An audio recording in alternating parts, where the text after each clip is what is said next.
I ছেলেরা I মেয়েরা black বোর্ডের কাছে আলিফ বাতা শিক্ষার একটি সুন্দর নিয়ম আছে। উপর থেকে চক ধরে নিচে দিলাম টান, কেমন সুন্দর আলিফ হইল দেখ রে ভাগ্যবান। ডান দিক হতে চক ধরে বাম দিকেতে যা, নিচে একটা নক্তা দিলে হয়ে যায় রে বা। উপরে দুইটা নক্তা দিলে কেমন সুন্দর তা, আর ওই একটা নক্তা দিলে আজব রঙের সা। বাম দিক হতে চক ধরে ডান দিকেতে যা, তারপরেতে বাঁকা করে নিচের দিকে আ।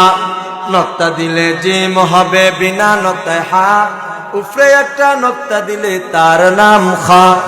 ডান হাত কানি বাঁকা করলে যেমন রূপ হয়, ওই রূপেরই বাঁকা রেখায় দাল বন্ধু হয়।